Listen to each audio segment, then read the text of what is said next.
꽃을 하나 보여드리겠습니다. 리시안서스라고 하는 꽃입니다. 여러분이 화면으로 보실 텐데요. 우리말로는 꽃도라지라고 부르기도 하는데 그렇다고 해서 우리나라가 원산지는 아니고요. 북아메리카, 콜로라도, 네브라스카, 캔사스, 뉴멕시코, 텍사스, 그리고 중앙아메리카, 멕시코 일부 지역이 이 꽃의 원산지라고 합니다. 흰색과 분홍색, 보라색 등 다양한 빛깔의 꽃이 피는데요. 두 가지 색깔이 동시에 피는 종류도 있다고 합니다. 꽃다발과 꽃바구니를 만들 때 주로 많이 사용이 되는데요. 결혼식 때 신부가 손에 드는 작은 꽃다발이 있죠? 부케를 만들 때도 이 꽃이 사용된다고 합니다. 혹시 이 꽃의 꽃말이 뭔지 아십니까? 좀 어렵지만 변치 않는 사랑이라고 합니다. 이런 꽃말 때문에 주로 연인들이 주고받는 꽃다발에 이 리시안서스가 주로 사용이 된다고 합니다. 우리 사랑 영원히 변치 말자라면서 꽃을 주고받는 것이겠죠. 그래서 신부도 부케에 이 꽃을 부케로 드는지도 모르겠습니다. 지난 2001년 국내에서 개봉돼서 상영됐던 허진호 감독의 봄날은 간다라는 영화가 있었는데요. 이 영화에는 순수한 남자 주인공 상우가 그만 헤어지자는 여자 주인공 은수에게 이렇게 말하는 장면이 나옵니다. 너 나 사랑하니? 어떻게 사랑이 변하니? 아무리 세월이 흘러도 사랑은 변하지 않는 걸까요? 아니면 사랑도 변할까요? 여러분 생각은 어떠십니까? 지난 2010년 이름도 특이한 테사비에, 저는 처음 들어보는데요. 테사비에라고 하는 여성 듀오가 사랑은 변치 않아 사람이 변하는 거야 라는 조금 긴 제목의 노래를 발표한 적이 있었다고 합니다. 저는 이 노래를 알지 못하고 가수도 누군지 잘 모릅니다만은 노래 제목이 눈길을 끌었습니다. 사랑은 변하지 않고 사람이 변하는 게 맞다라는 생각이 듭니다. 세상에 변하지 않는 게 뭐가 있어? 사랑도 변하기 마련이야 라고 말하는 분이 계실지 모르겠지만 정확하게 말한다면 사랑이 변하는 것이 아니라 사람이, 그 사람의 마음이 변하는 것이라고 생각합니다. 여러분이 처음으로 사랑하던 그때를 한번 회상해 보시기 바랍니다. 그때 그 사랑 거짓이었습니까? 아닐 겁니다. 진실한 사랑이었을 것입니다. 그러면은 지금 그 사랑이 변했습니까? 철없던 시절의 사랑이긴 해도 그 사랑은 순수하고 진실했을 것입니다. 다만 그때에 비해서 지금은 자신이 성장하고 성숙해졌기 때문에 그때의 사랑을 생각을 하면 부끄럽다는 생각이 들 수는 있습니다. 여러분 가운데는 초등학교 시절부터 서로 좋아하다가 마침내 결혼까지 꼴이 난 커플도 있습니다. 그렇다면 그분들이 초등학교 때 사랑했던 것과 지금 부부로서 사랑하는 것 다를까요? 그분들의 사랑이 변했을까요? 저는 아니라고 생각합니다. 서로 익숙해져서 그때에 비하면 설렘이 덜할 수는 있고 기대하는 마음도 덜할 수는 있겠지만 그때나 지금이나 사랑은 변함이 없을 거라고 생각합니다. 만약 그때의 사랑과 지금의 사랑이 다르다고 말한다면 그것은 사랑이 변해서가 아니라 사람이 변했기 때문일 것입니다. 오늘은 이런 처음 사랑, 첫사랑에 관한 이야기인데요. 함께 본문 가운데로 들어가 보도록 하겠습니다. 오늘 본문은 하나님께서 예레미야 선지자를 통해서 이스라엘 백성들을 책망하시는 내용인데요. 그들이 하나님과의 처음 사랑, 첫사랑을 버리고 하나님을 떠나 범죄하고 있다고 꾸짖고 계십니다. 우리 본문 1절에서 3절까지 말씀 화면을 보면서 한번 같이 읽겠습니다. 시작. 여호와의 말씀이 내게 임하니라. 이르시되 가서 예루살렘의 귀에 외칠지니라. 여호와께서 이와 같이 말씀하시기를 내가 너를 위하여 네 청년 때의 인애와 내 신혼 때의 사랑을 기억하노니 곧 씨 뿌리지 못하는 땅 그 광야에서 나를 따랐음이니라. 이스라엘은 여호와를 위한 성물 곧 그의 소산 중 첫 열매이니 그를 삼키는 자면 모두 벌을 받아 재앙이 그들에게 닥치리라. 여호와의 말씀이니라. 가서 예루살렘의 귀에 외치라 라고 말씀을 하시는데, 이스라엘 백성들이 똑똑히 들을 수 있도록 분명하게 말하라는 것입니다. 굉장히 중요하기 때문에 그냥 흘려들으면 안 된다는 겁니다. 그들에게 뭘 외쳐야 할 것인지는 2절에 나오는데요. 2절 말씀을 보면 우리가 의미를 파악하기가 좀 어려울 정도로 번역이 매끄럽지가 않습니다. 내가 너를 위하여 네 청년 때의 인애와 내 신혼 때의 사랑을 기억한다 라고 번역을 했는데, 여기서 너를 위하여라는 부분이 혼란을 줍니다. 너를 위하여 청년 때의 인애와 내 신혼 때의 사랑을 기억한다. 이게 무슨 말인지 파악하기가 좀 어렵습니다. 자, 너를 위하여라는 말을 빼고 읽으면 오히려 이해하기가 쉬워집니다. 내가 너를 기억하는데 청년 때의 인애와 신혼 때의 사랑을 기억한다. 이 말입니다. 이 의미입니다. 우리말로 인애, 어지린 자와 사랑해. 인애는 어진 마음으로 사랑한다라는 뜻이지만 히브리어 원어 헤세드는 그런 의미보다는 은혜 혹은 충성이라는 말이 더 적합합니다. 그들이 젊었을 때의 충성을 기억한다는 겁니다. 또 신혼 때의 사랑을 기억한다라고 말하는데, 하나님을 처음 만나서 사랑을 나눌 때 그때 뜨거웠던 사랑을 기억한다는 것입니다. 그러면 그들은 어디에서 그런 충성과 그런 사랑을 하나님께 보여주었는가? 씨 뿌리지 못하는 땅, 곧 광야에 있을 때였는데, 거기서 광야에서 그들은, 이스라엘 백성들은 하나님을 믿고 따랐다고 말합니다. 다시 말하면 이스라엘이 출애굽해서 광야를 지날 그때에는 하나님께 충성하고 하나님을 사랑했었다는 겁니다. 그들이 하나님께 충성하고 하나님을 사랑했으니까 하나님께서 그들을 얼마나 소중하게 여기시겠습니까? 하나님은 이스라엘을 하나님께 바쳐진 거룩한 제물, 소산물 가운데 첫 열매라고 생각을 하시고, 만약에 그들을 삼키는 자가 있다면 내가 재앙을 내리겠다, 이렇게 경고를 하셨다고 말합니다. 이스라엘 백성들을 건드리는 자들에 대해서는 하나님이 친히 벌을 하시겠다라고 선언하셨다는 말입니다. 그런데 그랬던 그들이 달라졌다고 책망을 하고 계십니다. 자, 여러분은 4절에서 8절까지 말씀 눈으로 한번 보시면서 제 말을 들으시기 바랍니다. 자, 5절을 보면 그들의 조상들이 하나님을 멀리하고 헛된 것을 따라 헛되이 행했다고 책망을 하십니다.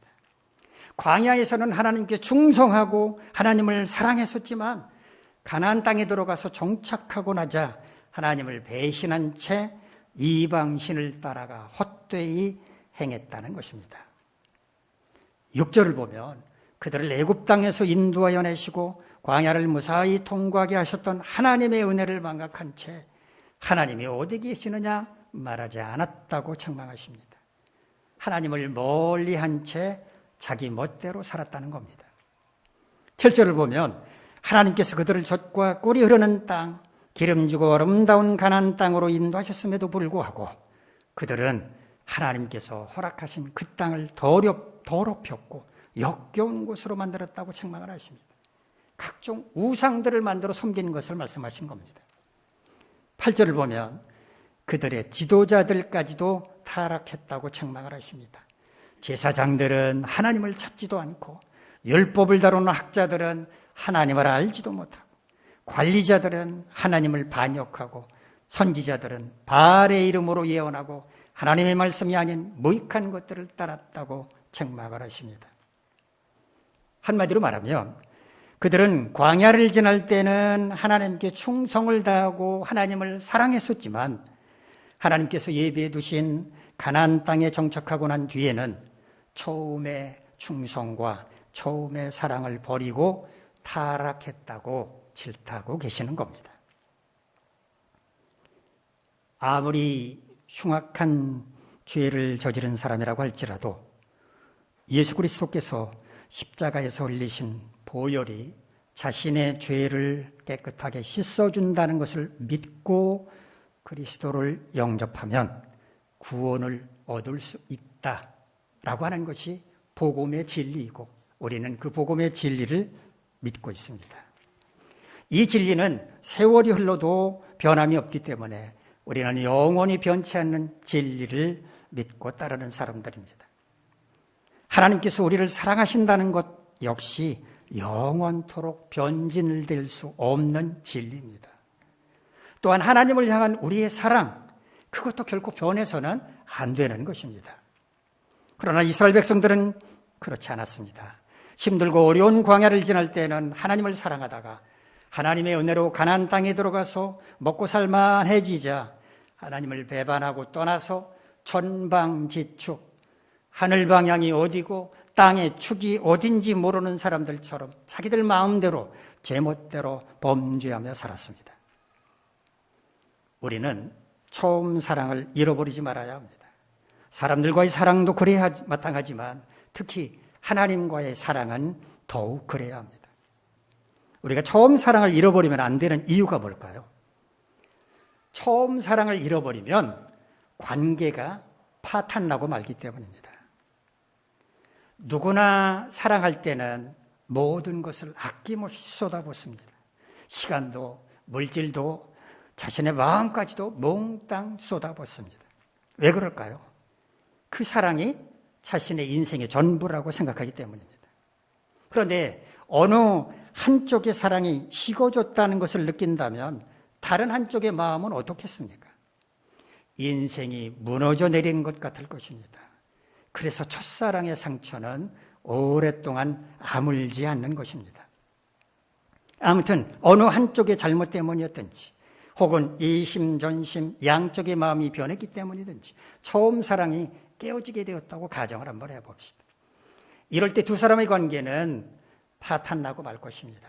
어쩌면 서로 원수지간이 될지도 모릅니다. 그래서 우리는 처음 사랑을 잃어버리면 안 됩니다. 어쩔 수 없이 잃어버렸다고 하더라도 빨리 복원시켜야 합니다. 그래야 관계를 다시 되돌릴 수 있습니다. 우리가 처음 사랑을 잃어버리면 안 되는 또 하나의 이유가 있습니다. 처음 사랑을 잃어버리면 행복할 수가 없기 때문입니다. 모든 것을 다 바쳐서 사랑했던 그 사랑이 깨어져 버렸는데 어떻게 행복할 수가 있겠습니까? 처음부터 잘못된 만남이었기 때문에 차라리 헤어지는 게 낫다고 판단한 경우가 아닌 이상에는 첫사랑의 헤어짐의 그 아픔은 깊은 상처로 남아서 두고두고 자신을 괴롭히게 될 것입니다. 그래서 처음 사랑은 잃어버리면 안 되는 것이고 잃어버렸다 하더라도 빨리 회복해야 하는 것입니다. 그렇다면 우리가 잃어버린 처음 사랑을 회복하려면 무엇을 어떻게 해야만 할까요? 요한계시록의 말씀을 통해서 그 비결을 찾아보도록 하겠습니다. 요한계시록 2장을 보면 주님이 에베소 교회에 보내는 편지가 나오는데 에베소 교회는 칭찬받을 것이 많은 교회였습니다. 주님은 믿음을 지키려는 그들의 수고와 인내를 칭찬하셨고 또 악한 자들을 용납하지 않은 것, 거짓 사도들의 행함을 드러낸 것, 주님의 이름을 위하여 게으르지 않았던 것, 참고 견딘 것에 대해서 에베소 교회를 칭찬하셨습니다. 그러나 그들에게도 책망받을 게 한 가지가 있었는데 처음 사랑을 버렸다는 것이었습니다. 주님은 에베소 교회가 어떻게 처음 사랑을 회복할 것인지 세 가지의 비결을 말씀을 해 주셨는데 이 시간에는 그 세 가지의 비결을 살펴보도록 하겠습니다. 첫째, 처음 사랑을 회복하려면 어떻게 해야 하는가? 어디서 떨어졌는지를 생각하라고 말씀을 하셨습니다. 떨어진다라고 우리말로 번역한 헬라어는요, 핍토라는 말인데 넘어지다, 엎드러지다, 실패하다, 무너진다는 뜻입니다. 처음 사랑을 어디에서, 어떻게, 무엇 때문에 잃어버렸는지 곰곰이 생각해 보라는 말씀이었습니다. 자신을 돌아보는 반성의 시간이 필요하다는 겁니다. 잃어버린 처음 사랑을 회복하기를 원한다면 왜, 어떻게 파탄이 났는지 돌아봐야 한다는 것입니다. 이것은 사람과의 관계에서나 하나님과의 관계에서나 똑같습니다. 어긋난 그 지점으로 다시 돌아가 봐야 한다는 겁니다. 어떤 말 한마디 때문에 상처를 받았을 수도 있고 작은 실수 때문에 돌아섰을 수도 있습니다.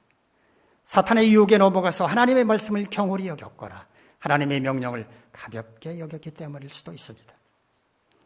이와 같이 근본적인 원인을 해결하지 않은 채 겉으로만 화해하는 척 넘어갈 수도 있겠지만 그렇게 되면 언젠가 다시 갈등이 불거지게 되고 결국 또다시 멀어지고 마는 악순환을 되풀이하게 되는 것입니다. 무엇 때문에 갈등이 시작되었는지, 왜 사이가 틀어지게 되었는지를 냉정하게 직시하고 그 문제를 근본적으로 해결해야만 한다는 말씀입니다. 사실 이 문제는 의외로 간단하게 해결될 수 있습니다. 예를 들어 볼까요? 자신을 무시하는 듯한 상대방의 어떤 말 한마디 때문에 상처를 받아서 마음에 문을 닫고 관계가 소원해졌다라고 가정을 한번 해봅시다. 자, 이들의 관계를 회복하려면 어떻게 해야 합니까? 두 사람이 만나야죠. 만나서 마음을 열어놓고 흉엄물 없이 허심탄회하게 대화를 나눈다면 두 사람 사이의 문제가 뭔지 알게 될 것입니다. 그리고 그 근본적인 원인이 무엇인지를 발견하게 됐다면 원인을 제공했던 그 사람이 진정으로 솔직하게 사과하면 간단하게 문제가 해결됩니다. 그러나 이런 과정 없이 그냥 덮고 넘어가려고 한다면 상처란 골물대로 곪다가 언젠가 터져버리게 될 것이고 그때에는 어떤 식으로든 수습하기가 어려워질지도 모릅니다. 처음 사랑을 회복하려면 어디에서 뭐가 잘못되었는지 반드시 되짚어보고 근본적인 원인을 찾아내야만 합니다. 둘째, 회개하라라고 말씀을 하셨습니다. 우리는 회개라는 말 참 많이 사용을 하는데요. 회개가 뭡니까? 한자말로 보면 뉘우칠 회, 고칠 개, 잘못을 뉘우치고 고친다는 뜻이 회개입니다. 헬라어 원어를 볼까요? 메타노에오라고 하는 말을 회개라고 번역을 했는데 이 말은 두 단어가 합쳐진 것입니다. 가운데 사이에 함께라는 뜻을 가진 전치사 메타, 이해하다, 깨닫다, 생각하다라는 뜻을 가진 노에오라는 말이 합쳐진 건데요. 메타노에오라는 말은 자기 마음이나 목적을 바꾼다, 원칙과 관습을 바꾼다, 개혁한다, 이런 뜻을 가진 말입니다. 우리는 자신이 잘못한 것을 반성한다는 것에 주안점을 두고 이 회개라는 말을 주로 사용을 합니다만 헬라 원어의 뜻은 반성에 있는 게 아니라 방점이 찍혀 있는 것은 바꾸는 것이 있다는 말입니다. 어떤 사람이 어느 목적지를 가기 위해서 기차를 탔습니다.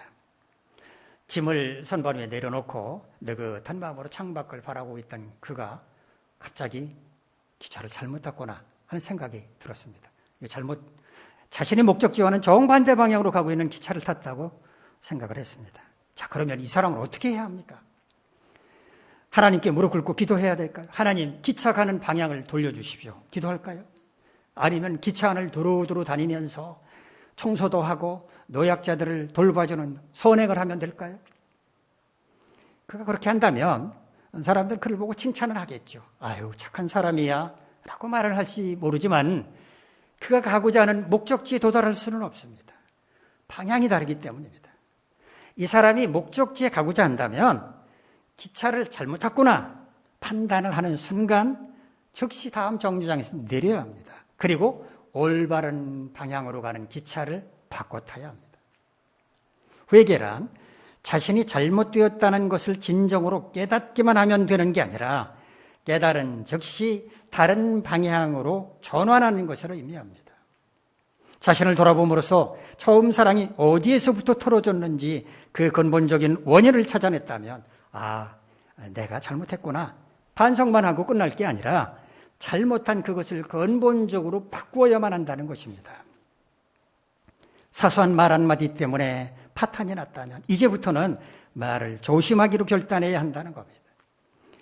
따뜻한 말 한마디로 위로해 주었더라면 아무 문제가 없었을 텐데 냉정하게 대함으로써 상대방에게 상처를 안겨주었고 그것 때문에 관계가 멀어지게 되었다면 이제부터는 작은 것에도 관심을 갖고 다정하게 말하리라 다짐해야 하고 그렇게 고쳐가야 한다는 겁니다. 이런 적극적인 변화를 만들려고 노력할 때 처음 사랑이 회복될 수 있다는 것입니다.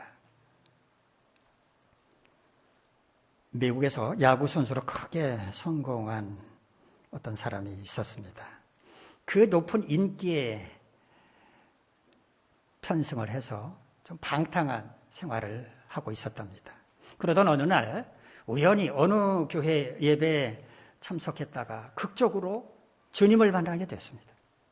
그런 기쁨과 감격의 눈물을 흘렸고 그 마음을 주체할 수가 없어서 그 교회 목사님을 찾아가서 제가 예배 중에 이런 기쁨, 하나님의 손길을 느꼈습니다라고 고백을 하면서 이렇게 그 목사님에게 물었다고 합니다. 목사님, 저는 이제부터 하나님을 위해 살고 싶습니다.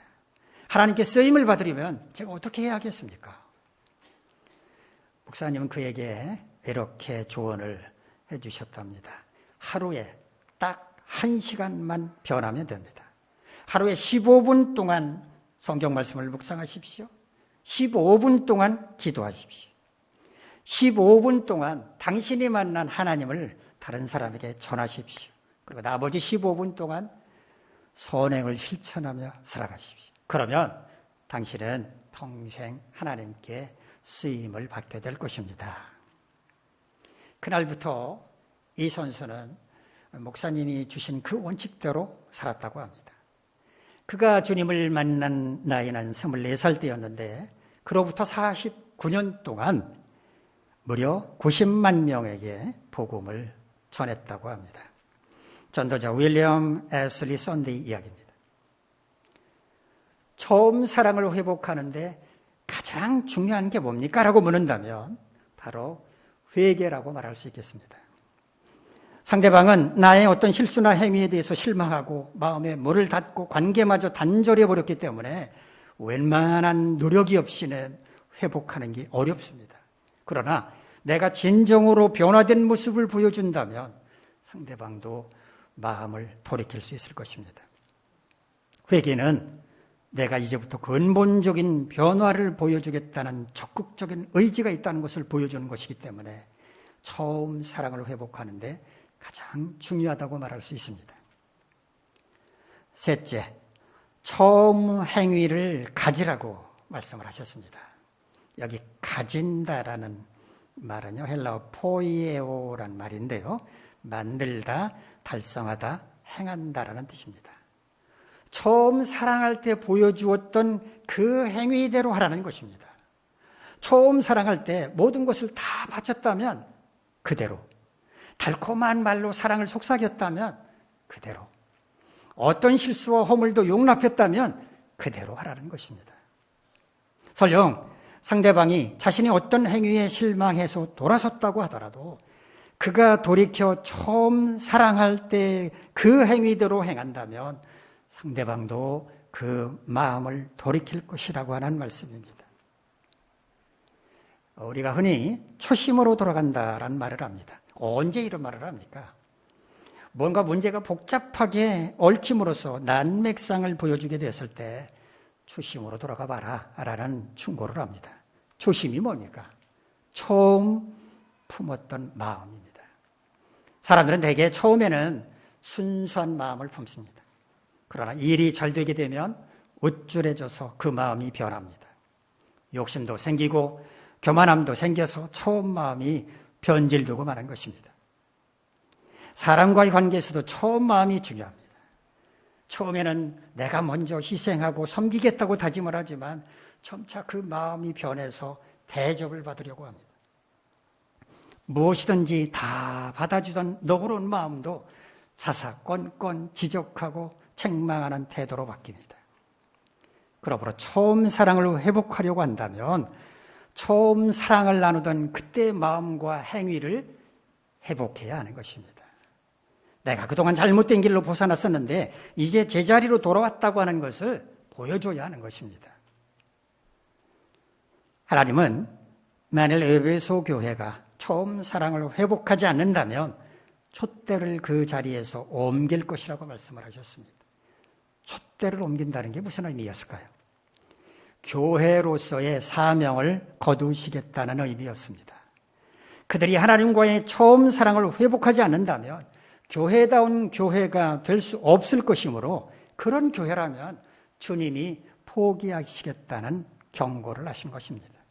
다시 말하면 그들이 주님과의 처음 사랑을 회복한다면 주님도 그들을 다시 사랑하실 것이고 그들이 사명을 감당할 수 있도록 능력도 주실 것이지만 그런 변화가 없다면 그들을 포기하시겠다고 말씀하신 겁니다.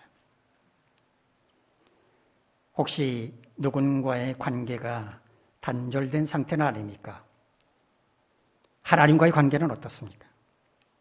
혹시 그 원인이 처음 사랑을 잃어버렸기 때문은 아닙니까? 우리는 처음 사랑을 회복해야 합니다. 우리가 처음 사랑을 회복해야 할 이유는 그래야 단절된 관계를 복원할 수 있기 때문이고 그래야 행복하게 살아갈 수 있기 때문입니다. 우리는 어떻게 처음 사랑을 회복할 수 있습니까? 첫째, 처음 사랑을 어디에서, 어떻게, 무엇 때문에 잃어버리게 되었는지 곰곰이 생각해보고 그 근본적인 원인을 발견해야 합니다. 둘째, 처음 사랑을 잃어버린 근본적인 원인을 발견했다면 반성하는 것으로만 그칠 것이 아니라 잘못된 것을 근본적으로 바꿔야만 합니다. 셋째, 처음 사랑을 나누던 그때, 즉 초심으로 돌아가서 처음 사랑할 때와 동일한 모습을 보여줄 수 있어야 합니다. 여러분 모두 주변의 모든 사람들과의 관계에서나 하나님과의 관계에서 처음 사랑을 회복하심으로써 행복하고 친밀한 관계를 되돌릴 수 있기를 간절히 바랍니다. 기도하겠습니다. 거룩하신 하나님, 하나님께서 우리를 사랑하셨던 그때, 우리가 하나님을 그토록 사랑했던 그때 처음 사랑을 회복하게 하옵소서.